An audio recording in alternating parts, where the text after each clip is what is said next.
What are you doing, Jared? Life is pointless. I'm just sitting. And why are you doing that? You wanna go out, get something to eat, and have fun? Nah, man, I don't have any money. I haven't been working. What? But you just got a new job. How are you not working? You said that you needed money. Why'd you quit already? Are you fired? What? No, I quit. I wasn't happy there. You weren't happy. Why? 'Cause I had to work. Alright, well, that sounds rough. You wanna get ice cream? Maybe coffee? Nah, you go. I'm just gonna go to sleep. I'm done. This is okay. Whatever, man. Have fun. There's no such thing as fun. Yeah, well, whatever.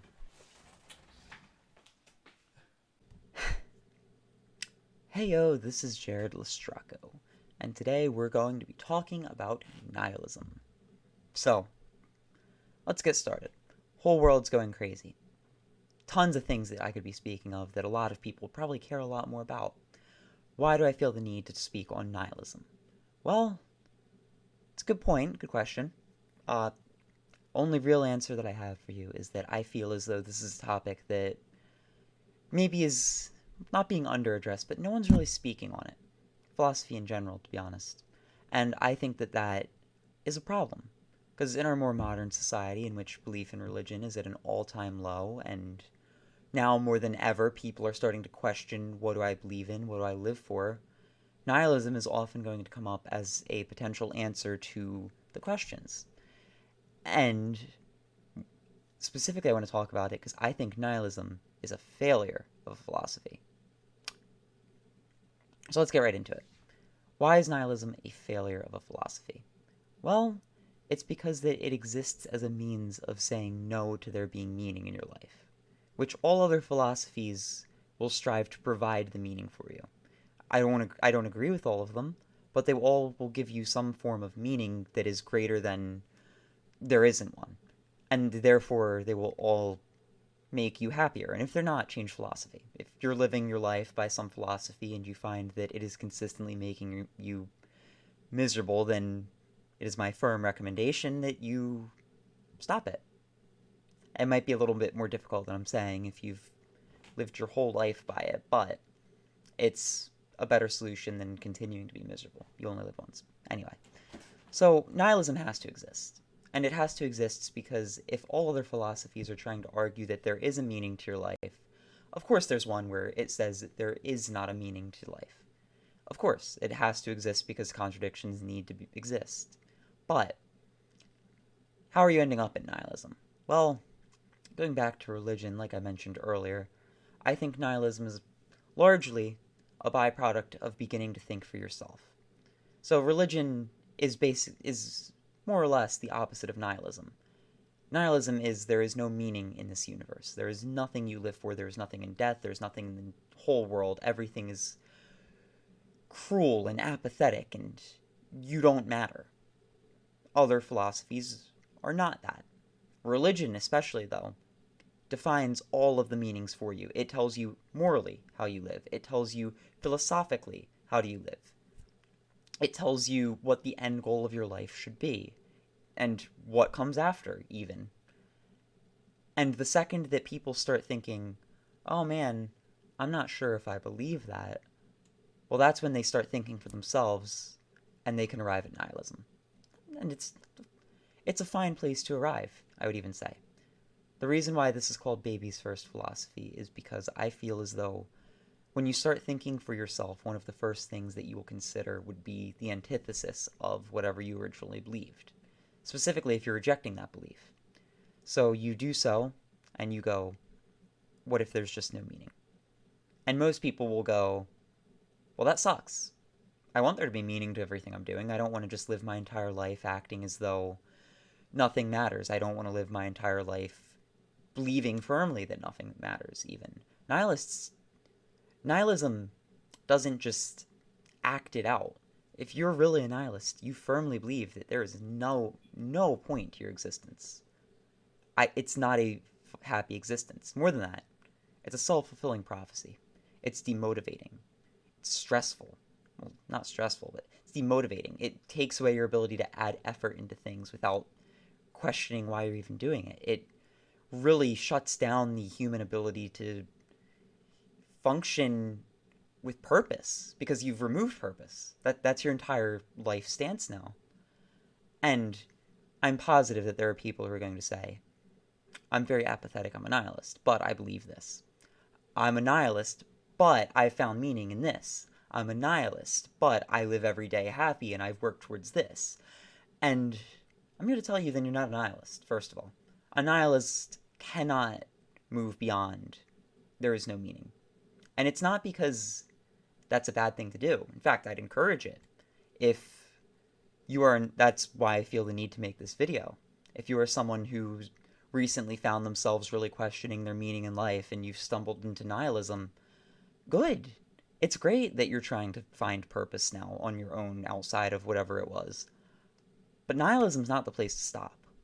And that's because there's other philosophies that say, okay, well, there's no religion, but there's no higher power, but they allow you to find a meaning beyond there being no meaning from the initial premise of there being no meaning.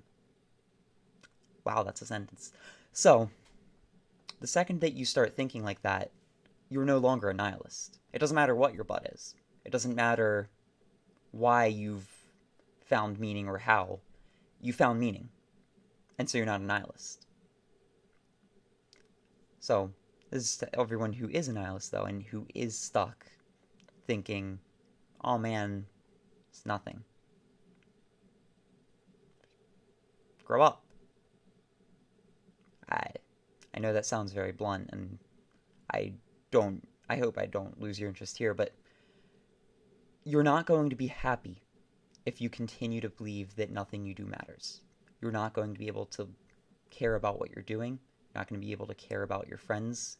You're not going to be able to put in the effort that you otherwise would be able to. You're not going to live a fulfilling existence. You're going to be living a life specifically with the idea that you cannot live a fulfilling existence. So, rather than just say, grow up, here's some philosophies that extend nihilism. They come from that initial thought of nihilism, but they go beyond it. And that's what I would like to encourage all of you to do, because I've been there, where you're just thinking, there's no meaning. And you really do think that there's just nothing for you. So, there's existentialism.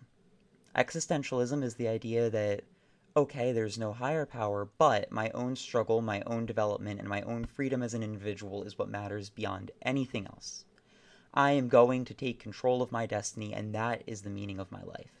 The things that I can accomplish, the things that I can learn, that is what I'm living for. I'm going to struggle, I'm going to try my best, and I'm going to find meaning in that. I think existentialism is a great philosophy to take on for anyone who is rejecting religion, wants a philosophy very centered around improving yourself and being a morally upstanding person by your own standards rather than those provided for you. And absurdism. Absurdism is fun. It comes from a place of there is a clash between humans' desire to seek out an answer and the cold, meaningless universe in which we live in that will not provide, well, not meaningless, the indifferent universe that we live in that will not provide the answer for you with certainty. Absurdism has 3 ways of resolving itself. One, I'm going to throw right off the table now. Don't even think about it. It's suicide.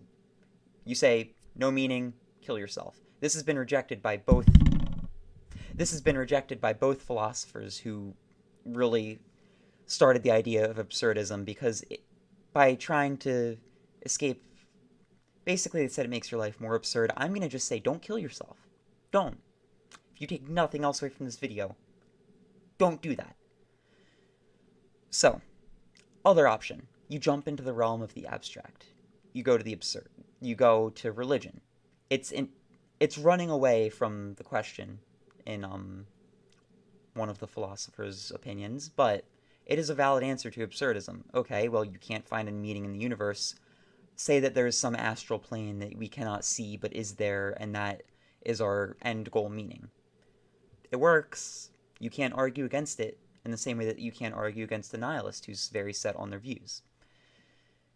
The other way is to accept the absurd and find your meaning within it. Yeah, you accept the absurd and continue to live in spite of it. By accepting the absurd, one can achieve the greatest extent of one's freedom by recognizing no religious or other moral constraints and by rebelling against the absurd through meaning-making. That's a sentence. While simultaneously accepting it is unstoppable, one could find contentment through the transient personal meaning constructed in the process. Personally, I really like that idea. It is demoniac madness. He rages most of all at the thought that eternity might get it into its head to take his misery from him. That's a really good quote from the wiki. Anyway. So, that's enough throwing quotes at you, though. Where does this leave you? So, nihilism is a self-fulfilling prophecy. If you are a nihilist, probably going to be miserable. But, if you arrived at nihilism, congratulations, you've got room to grow. You've started to think for yourself. And there's a lot that you can do from there. I'd even say that it makes you a stronger person because now you're thinking and making your own beliefs. You may even decide to go back to religion. That's okay. I'm not saying that there's any real wrong philosophies, so long as you're not hurting others, but nihilism is the worst philosophy that you can stay with because it exists in spite of other philosophies to take away the meaning from your life. It's your first philosophy. It's where you go when you start thinking for yourself, and it's where you need to grow up from. And I hope that you can do so. So, that's all from me. Any thoughts, opinions, arguments, throw them in the comment section. Be happy to read them. And that's all. Gotta ask the question, though. Does anything I say matter? Well, see ya. If you want a definition,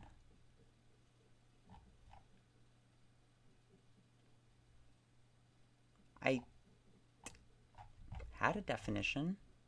It's because no one's talking about it that I figured maybe I'm gonna stop speaking now because it sounds like people are here.